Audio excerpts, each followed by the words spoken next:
बोलो तुम बैठ के आ तो गई ना भगवान जी के पास में है गोपिया प्रेम करोगी और सारी प्रेम बारी ही आई है एक न नखड़े बारी आ गई राधा गोपिया है हाँ तो गोपिया प्रेम करोगी है और भगवान को मैं चले जाओ तो ऐसे गाली तो ना दे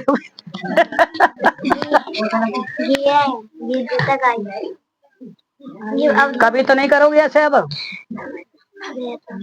है नहीं ये हमारी बहुत ज्यादा वो है कन्या है भगवान इसको आशीष दे भगवान हमारे पास में आके बैठी गोपी ऐसी है तो हमारे मास्टर जी आज इनके बारे में क्या सब प्रेम करोगी गोपी आओ सबसे सबसे काऊ से गुस्सा तो नहीं करोगी माता पिता से गुस्सा तो नहीं करोगी किसी से सबके कहने में चलोगी सबको प्रेम करो हाथ जोड़ के नहीं सबको नई साल मुबारक करो नई साल मुबारक हो इनको आशीर्वाद देना बच्चन को इनके और इसी दौरान में हमारे मास्टर जी है मास्टर जी के भाई है सत्संग में इनके और देखिए इधर घुमाओ और जिनके यहाँ सत्संग हो रहा है चरण सिंह मास्टर में उनके बड़े भाई के नाती आया है उसका नाम सुक्रांत रखा गया है वो सुखदेव मुनि गुरु ने नाम रखा है उसका सुखदेव मुनि सुखदेव मुनि नाम रखा है उनके नाती आया है और भगवान नई साल में सबके नए आमे अच्छे विचारण वाले आमे तुम्हारा आगे को अच्छा अच्छा हो आशीर्वाद गुरु का रहे अच्छे विचार को रखना और हमारे मास्टर जी क्या कहना चाहेंगे थोड़े सेवा में मास्टर जी हमारे क्या कहना चाहेंगे इसमें नई साल मुबारक में और फिर भगवान बताएंगे गुरु कि नई साल को तुम्हें फिर अपनी बात बताइए बेटा उधर हाँ ये देना उनके मास्टर जी के हाथ में थोड़ा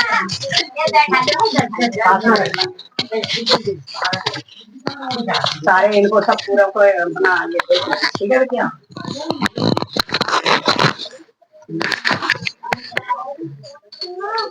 बोलो बोल सतगुरुदेव भगवान की जय। इस पावन पवित्र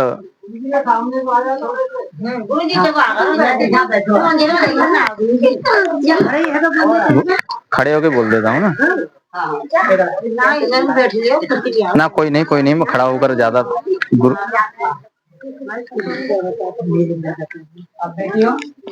तुम थोड़ा सा उठो इस पावन पवित्र गुरु की भूमि पर विराजमान स्वर्ग से पधारे हुए सभी देवी देवताओं के चरणों में यहाँ पर सभी सत्संग प्रेमियों और हमारा सत नमन।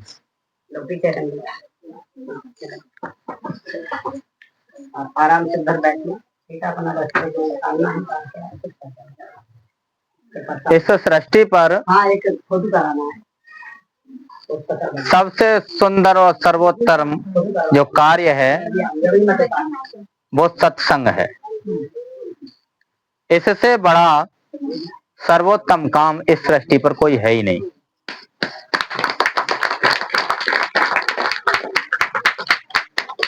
स्वर्ग में बैठे हुए देवता इस पृथ्वी पर मानव रूप में आकर के इस सत्संग का आनंद लेना चाहते हैं,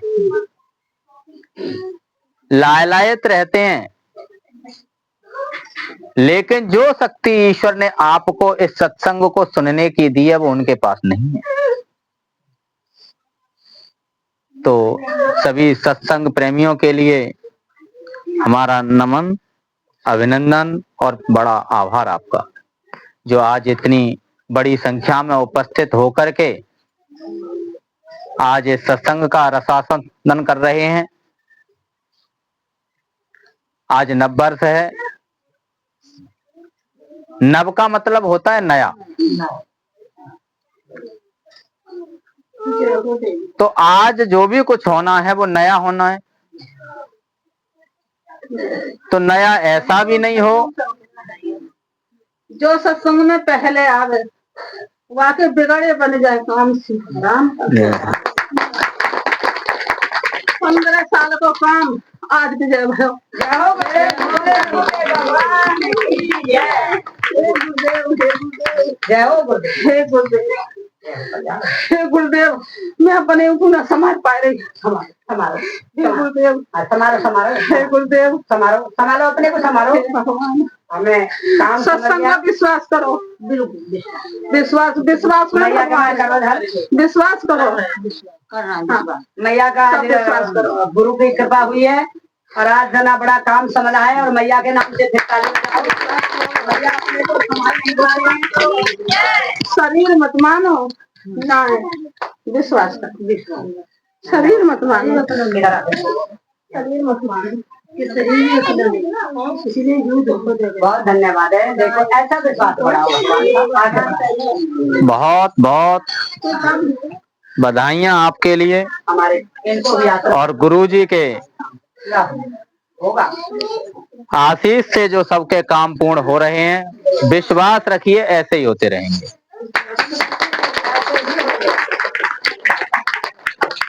गुरुपद चरण रैन सिर धरहीं, बिन प्रयास भव सागर तरहीं। ये तुलसीदास जी ने रामचरितमानस में लिख दिया है। गुरुपद चरण रैन सिर धरहीं, जो गुरु के चरणों में अपने मस्तिष्क को न्यौछावर कर देते हैं, बिन प्रयास भव सागर तरहीं, वो बिना प्रयास के भवसागर तर जाते हैं। उन्हें प्रयास करने की जरूरत नहीं रहती। प्रयास करिए तो सही। गुरु की कृपा है, मांस कागज छुओ नहीं, कलम गाहे नहीं हाथ। कबीर दास जी ने कभी भी स्कूल में जाकर के अध्ययन नहीं किया था, किसी से कलम चलाना नहीं सीखा था, लेकिन गुरु का आशीष हुआ कि वो लिखना पढ़ना सब कुछ सीख गए। यह गुरु की कृपा है, यह गुरु की महिमा है। हम यहाँ अभिमान करने लग जाते हैं, सोचने लग जाते हैं कि हमारे करने से हो रहा है, आपके करने से कुछ नहीं हो रहा। करने वाला तो कोई और है, हम तो उसके इशारे पर नाच रहे हैं। मदारी तो कोई और है, हम तो बंदर हैं।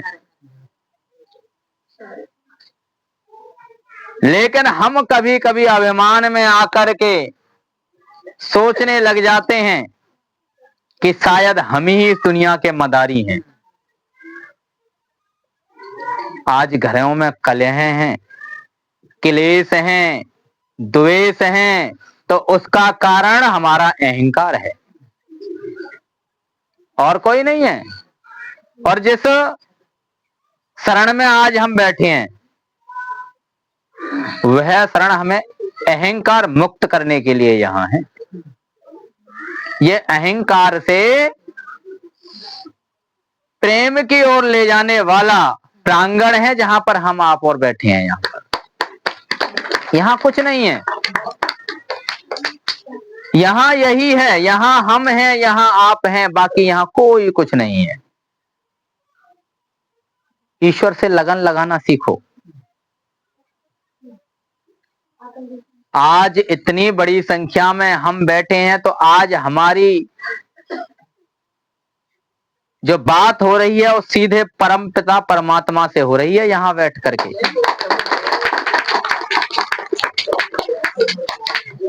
अगर इतनी संख्या में हम इस सत्संग में ना बैठे होते, तो सभी की माताओं की, सभी भाइयों की, सभी बहनों की बातें क्या हो रही होती पता है?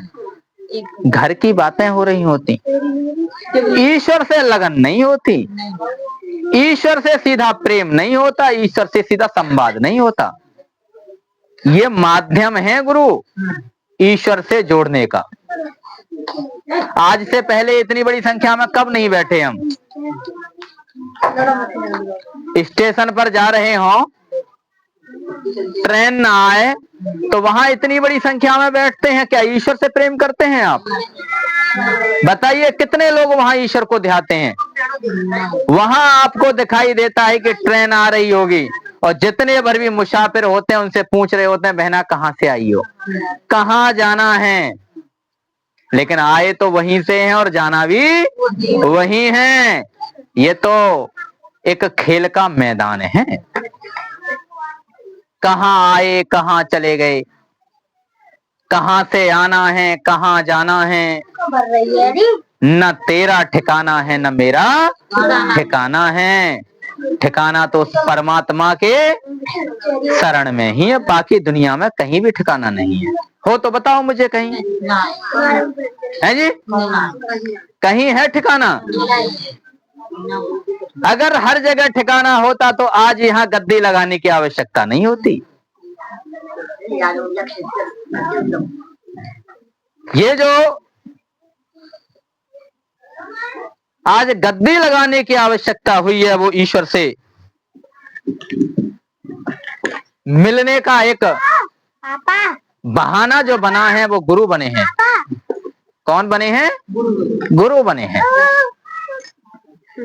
इन गुरु के चरणों में तन मन धन सब कुछ अर्पित होने के बाद जो मोक्ष मिलेगा, जो आनंद मिलेगा, वो दुनिया में कहीं नहीं मिलेगा। ईश्वर एक ऐसी गति है कि इसके पास जितने भागोगे ये उतनी ही नजदीक आएगी।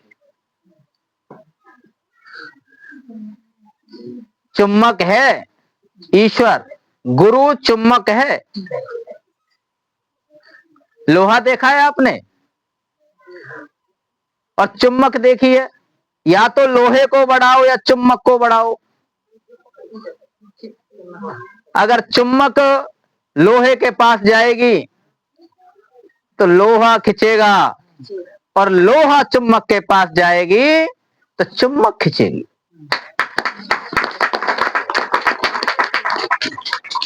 पहुंचना तो वही है जहां आपको जाना है। माध्यम अलग हो सकते हैं, तरीके अलग हो सकते हैं। हमारा माध्यम है, हम अपनी जिंदगी में सब जगह रह रहे हैं, नियमित कर्म कर रहे हैं, गृहस्थ भोग रहे हैं, और माध्यम बना रखा है ईश्वर को पाने का। बड़ा सौभाग्य है जो परिवार में रह करके ईश्वर से पहुंचने की प्रेरणा आज हमें गुरु दे रहे हैं।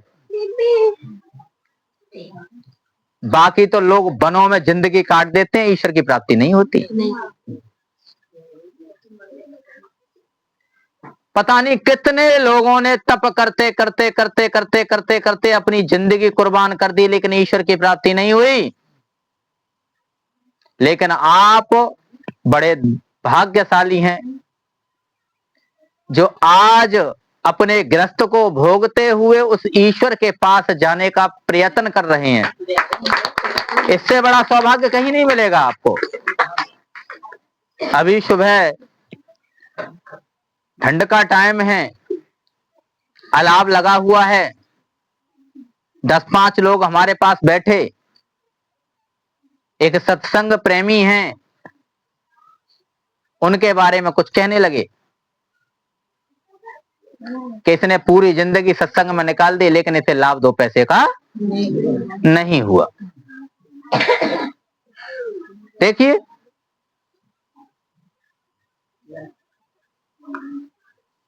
मैंने पहले भी कहा था, फिर भी कह रहा हूं, मैं किसी भी सतगुरु की जो दुनिया में है, चाहे वो आसाराम बापू हो, चाहे वो राम रहीम हो,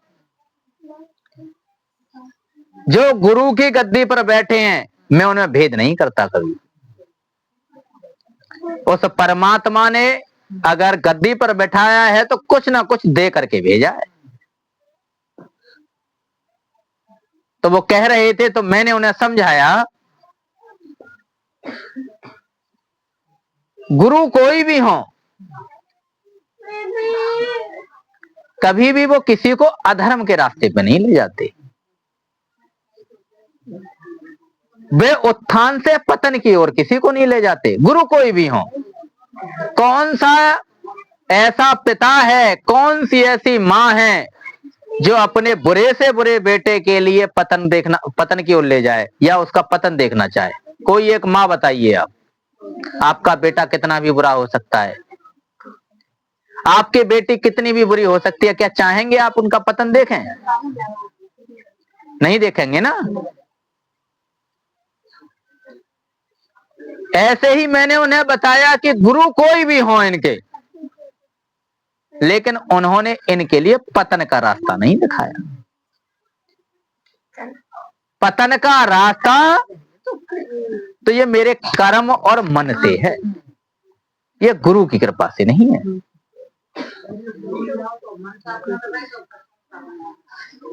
यहां पर आपने आज से पहले कब बुलाया था गुरु ने? कब आपके लिए आमंत्रित किया था? बृहस्पतिवार को बुलाया था, उससे बीच में तो सत्संग नहीं हुआ ना? क्या हुआ है? नहीं हुआ। कब हुआ है? पिछले बृहस्पतिवार को। क्या हमारे पास 6 दिन काम करने के लिए नहीं बचे क्या? 6 दिन तो गुरुजी ने आपको यहां नहीं बुलाया। क्या 6 दिन के लिए गुरुजी ने कोई ऐसा आपको काम दे रखा था कि ये आपको काम करना है? बताइए, कोई काम दिया था? नहीं दिया ना। मैं पतन के रास्ते पे कैसे चला जाऊंगा फिर? मैं परिवार में रह रहा हूं तो मुझे धनोपार्जन की आवश्यकता है, धन की जरूरत है, तो मैं 6 दिन में उनकी पूर्ति करूंगा? क्या आज के दिन ही मैं पूर्ति करूंगा उस चीज की? है जी। अगर मैं एक दिन भी अपने गुरु को नहीं दे सकता तो शायद मैं कभी एक पल भी गुरु को नहीं दे पाऊंगा।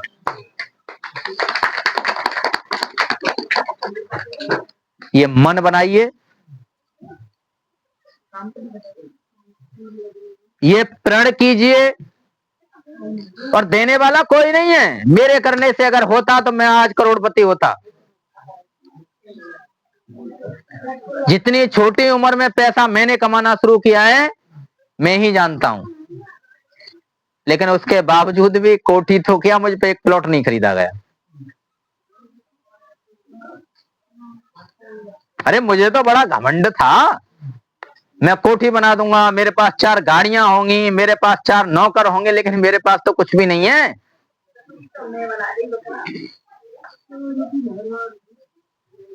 उस परमात्मा के बगैर एक पत्ता नहीं हिलता। हिला हो तो बताओ मुझे। तो मैं सत्संग प्रेमियों से कहना चाहता हूं, मन बना लीजिए। जो आज आपके पास है, अगर ईश्वर से सच्ची लगन लगा ली, गुरु के चरणों में नतमस्तक हो गए तो डबल हो जाएगा कुछ ही दिनों में। करके तो देखो।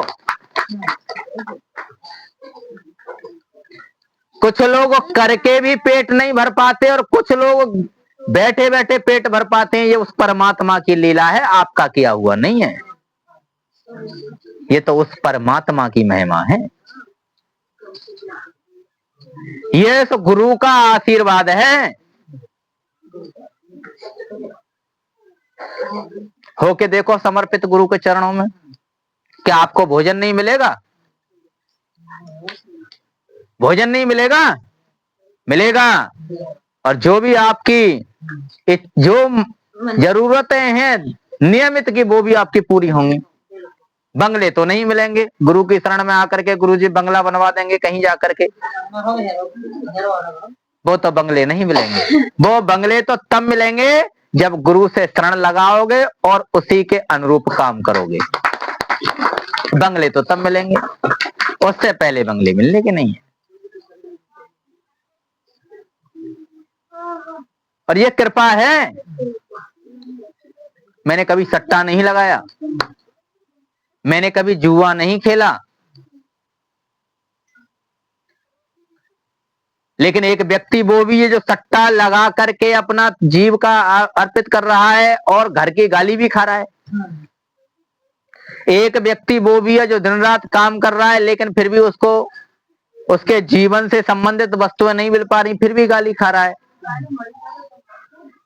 एक व्यक्ति वो भी है जो ईश्वर में अपना प्रेम लगाया हुआ है, लेकिन वो किसी की गाली नहीं खा रहा है और रोज उसकी दिनचर्या चल रही है, एक वो भी व्यक्ति है। तो व्यक्ति तो तीन प्रकृति के हो गए ना इसमें। जब ईश्वर देता है तो छप्पड़ फाड़ के देता है, और जब लेता है तो चमड़ी तक उधेर लेता है। इस दुनिया में ईश्वर की ही गति है, जो भी कुछ है ईश्वर ही है, जो भी कुछ है मैं और आप कुछ नहीं है। ईश्वर से बड़ा क्या है बताओ, है जी। हम पूरी जिंदगी यहाँ पर देखो, कुछ लोग बैठे हैं, भैया बैठे हैं, महिलाएं तो ईश्वर के प्रति सत्संग के प्रति समर्पित हैं ही, लेकिन कुछ भैया हैं, कुछ पुरुष जाति के लोग हैं, वो इस बात से सत्संग में नहीं जुड़ते, पता नहीं दुनिया क्या कहेगी। ये गलत नहीं कह रहा हूं मैं, सत्य कह रहा हूं मैं आपको। अगर आज गुरुजी के चरणों में यहाँ पर इस सत्संग में 4-6 लोग हम लोग बैठे हैं, तो हम लोग इसलिए बैठे हैं कि हमें दुनिया की कोई परवाह नहीं है। बाकी तो लोग परवाह की वजह से नहीं आते, पता नहीं कौन क्या कहेगा, और कोई कुछ नहीं कहता। कहने वाले तो अंतिम समय पर कहते हैं, और वो कहते हैं राम नाम सत्य है, ये सत्य कहते हैं, बाकी कोई सत्य नहीं है दुनिया। बताओ कोई सत्य हो तो बताओ। हम ये कहते रहते हैं 4 आदमी क्या कहेंगे, 4 आदमी क्या कहेंगे, 4 आदमी क्या कहेंगे। 4 आदमी कुछ नहीं कहेंगे, 4 आदमी लास्ट समय पर यही कहेंगे राम नाम, बाकी कुछ नहीं कहेंगे। बताओ कहने वाले हो तो यही कहते हैं ना। तो क्यों ना हम गुरु के चरणों में समर्पित हो जाएं, समय पर सत्संग में पधारें। समय की बहुत महत्ता है, समय से बड़ा कुछ नहीं है तो बताओ मुझे, कुछ है समय से बढ़कर कुछ? समय बलवान विश्व रच राखा, तो विश्व ने लिख दिया है कि समय से बढ़कर कुछ भी नहीं है। समय की वैल्यू है, समय की महिमा है, और यह समय की ही महत्ता है जो आप यहाँ बैठे हो आज। समय तो पता नहीं कितने कितने आए। अच्छा, आज की नई साल से पहले कितने लोग सत्संग में गए? सभी तो नहीं गए ना। कुछ पिछली बार सत्संग हुआ होगा तो पिछली साल आए होंगे, लेकिन सब नहीं आए ना। तो ये समय था क्या कभी? क्या लौट के आएगा ये समय? क्या आगे मिलेगा? नहीं मिलेगा ना। समय की महत्ता है, समय के मूल्य को समझो, समय पर सत्संग में पधारें, समय की गति का ध्यान दें, ये रुकती नहीं है कभी भी। मैं इति ओम शांति। इसी एक भजन गा रहे हैं इसी के ऊपर, और वाणी को विराम लगे और सत्संग समाप्त हो जाएगा। जो हमारे मास्टर जी ने जो इतना बात बताई है, और भगवान ने निकल रहे हैं तुम्हारे जरिए से, पक्का कर रहे हैं। भजन को ध्यान दिए, भजन कैसे बोला जा रहा है, ठीक है। आप देखिए भजन के लिए।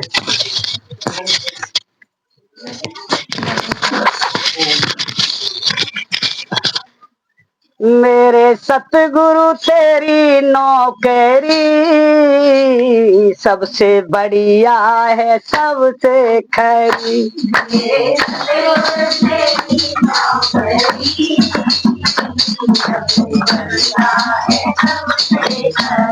मेरे सतगुरु तेरी नौकरी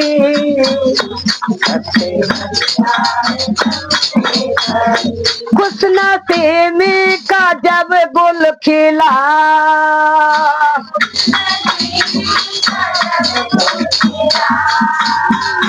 कुछ नसीमी का जब गुल खिला,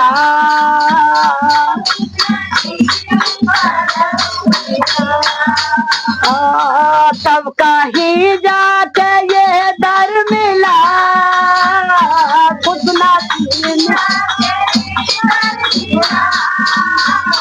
जब कहीं जाके ये दर मिला,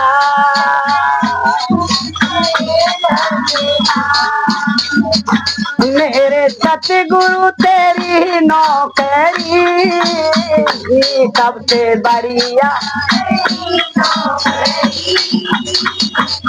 सबसे बढ़िया है, ये सबसे बढ़िया है, जब से तेरा गुलाम हो गया। ढोलक क्यों बंद करती हो मैया? जब से तेरा गुलाम हो गया, जब से मेरा भी नाम हो गया, जब से तेरा गुलाम हो गया, जब से मेरा भी नाम हो गया, ओ जब से तेरा गुलाम हो गया, जब से तेरा गुलाम हो गया, जब से मेरा भी नाम हो गया, जब से मेरा भी नाम हो गया, वरना औकात क्या थी मेरी, सबसे बड़ी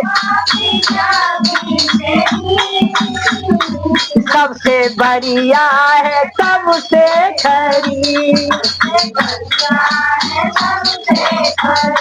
मेरे सतगुरु तेरी नौकरी, सबसे बढ़िया है, सबसे बढ़िया है, सतगुरु तेरी नौकरी,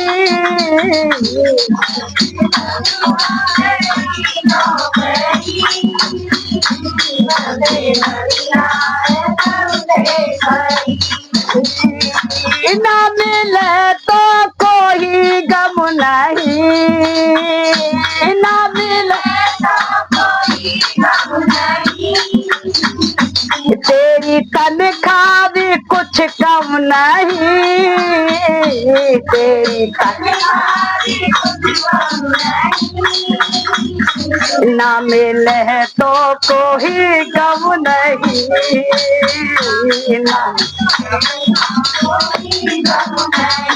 ना मिले तो कोई गम नहीं,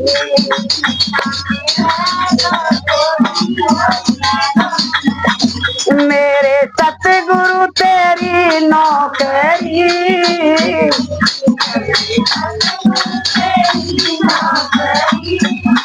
ओ सबसे बढ़िया है, सबसे खरी,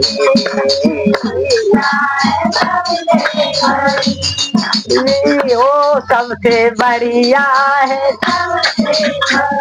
मेरे सतगुरु तेरी नौकरी, सबसे बढ़िया एक योगी दीवाना हूँ मैं,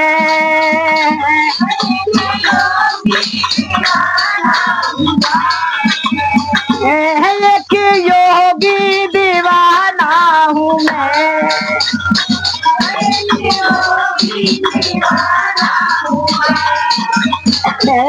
एक योगी दीवाना हूँ मैं,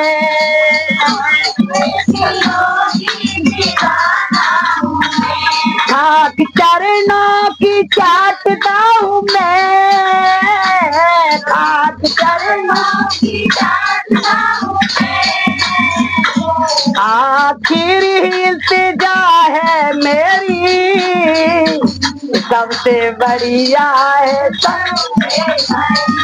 आखिर इल्तिजा है मेरी, सबसे बढ़िया मेरे सतगुरु तेरी नौकरी, सबसे बढ़िया सबसे बढ़िया बोलिए सतगुरुदेव भगवान की। माताओं, अब बाड़ी को विराम लेने जा रहे हैं और मैया बहुत बहुत दूर से आई हैं, वो जाएंगी अपने वहां को, 2-3 गाड़ी बदलनी पड़ती है। देखिए भजन क्या करना है आपके लिए, ध्यान दे के सुनना। मैया 24 घंटा क्या भजन करना है, जब कन्हैया हमारा रथ लेके आवे और हमको रथ का पता चल जाए कि हमारे कन्हैया के यमदूत आए हैं और यमदूत नहीं आए, तो कैसे बोलना है, ध्यान दे के सुनना, चुप्पी सुनना। अरे तू ही अयो, तू ही अयो, अरे तू ही अयो, तू ही अयो मोए ले न सामरे, तू ही अयो।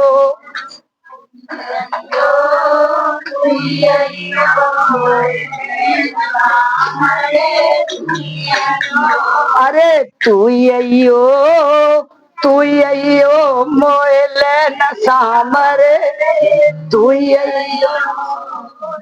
ये हमारा भजन है 24 घंटा। और कौन सा भजन है सुबह शाम?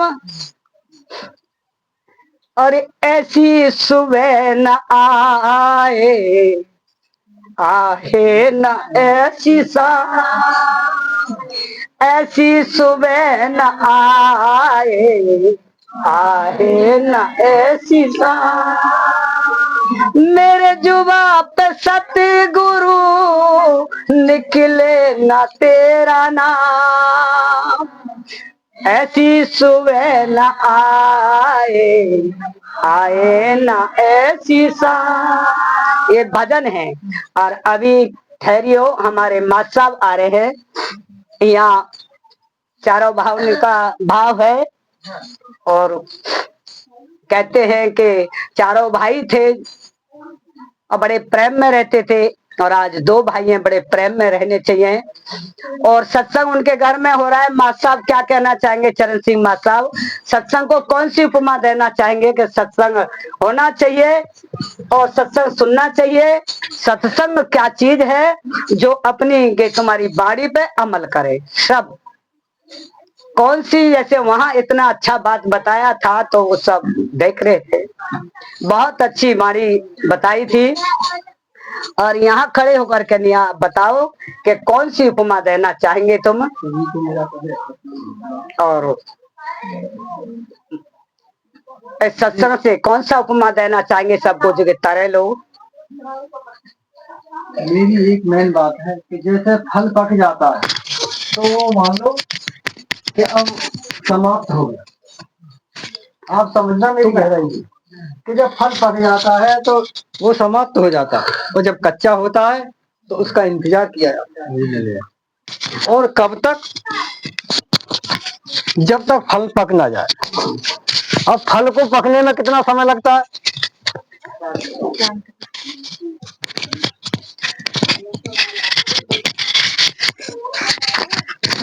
फल को पकने में 15 दिन, 20 दिन, महीना भर, कोई कोई फल बहुत टाइम ले जाते हैं। तो जो यहाँ बैठे हैं सबसे ज्यादा फल पके हुए हैं, ध्यान देना। और कच्चे फल हम घर छोड़े आए। और जब तक कच्चे फलों को, फल हर एक पकता है जब पृथ्वी पर, चाहे इंसान सही और चाहे वृक्ष का फल सही। तो हमें अच्छी शिक्षा लेने के लिए तो हम उन चीजों को छोड़ आते हैं जिनको अच्छी शिक्षा लेनी चाहिए। अरे हमें सुख जब मिलेगा जब हम उन कच्चे फलों को, वही शिक्षा जहां हम शिक्षा ले रहे हैं वही शिक्षा अपने घर में उन फलों को दें, तो शायद कभी ये कष्ट नहीं आए। कष्ट क्यों आता है? कि बस पके फल ही ये सोचते रहते हैं कि भाई हमारा क्या है, हम तो आज पक गए, कल को पक के फिर नष्ट होना है। अरे सबसे मेन चीज तो आपका कच्चा फल है, उसको पकाओ, भाई समझ में, तब आपको मीठा मिलेगा। और आप खुद ही मीठे बन के चले जाओगे तो कुछ नहीं है। तो मैं अपनी वाणी को विराम देता हूँ। सभी को हाथ जोड़ के नमन। बोलिए सतगुरुदेव भगवान की जय। जय श्री राम।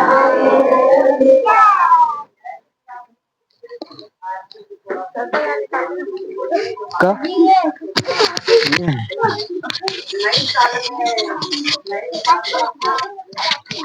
आज हमारी नई साल आती नहीं है, हमारी नई साल 12 मासी है। सत्संग में आते नहीं, हमारी नई साल 12 मासी होती है। ठीक है। और एक मैया ने, हाँ बोलिए मैया, हाँ बोलो बोलो बोलो मैया बोलो। कभी बताओ भैया, बता मेरे बैठे, ये पत्थर की मूर्ति जो बनाई जाती है, इन्हें बनाने वाला महान है या ये मूर्ति बैठी है इन्हें बनाने वाला महान है? बनने वाला भी महान, बनाने वाला भी महान। नहीं, ये नहीं बोलो, पत्थर की मूर्ति बनाने वाला महान है या ये सब मूर्ति बैठी है माथ वाली इन्हें बनाने वाला महान है? बनाने वाला भी महान है और बनने वाला भी महान है। कृष्ण भगवान जब बनाने वाला महान है, महान है। अब अभिमान कहाँ करेगा भैया? एक व्यक्ति ने पत्थर की मूर्ति बनाई, इन्हें बनाने वाला भी महान है। पत्थर की मूर्ति बनाई, पत्थर की मूर्ति बना दो, भगवान से बोलो हे भगवान, जैसा तेरी शकल और तेरी सूरत दुनिया में सही बढ़िया ऐसी मूर्ति तो मैं बना लेती। भगवान बोले जो उसने मूर्ति बनाई है वो तो भगवान ने बनाया है, तो अगर मैंने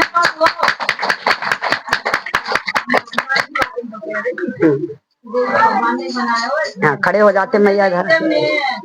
ये मूर्ति जो बनाई है मैं तेरी उधर कर देना एकदम। भगवान बोले थे हाँ, तेने मेरी जैसी मूर्ति बनाई। तो कभी यह बताए तेरी जैसी मूर्ति मैंने बनाई है, तो महान ही तो भगवान बोला कि नहीं। फिर मुझे उपदेश देना है, भगवान मेरी मान जा, मेरी मूर्ति बनाई हुई तो दुनिया मत्था देखती है और तेरी मूर्ति जो बनाई हुई है आप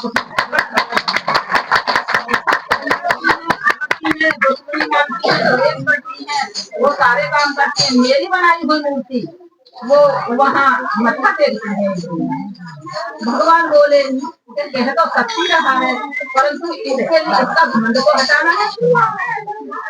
मूर्ति बनी गई बहुत बड़े पारक में, भगवान ने थोड़ी सी बात चढ़ाते तो मूर्ति सब ठीक है, फिर पर इनको फैसली मट्टी की मूर्ति उनने कही कि हे भगवान तू ही महान है, मैं तो कहने ही बनाया। जय हो।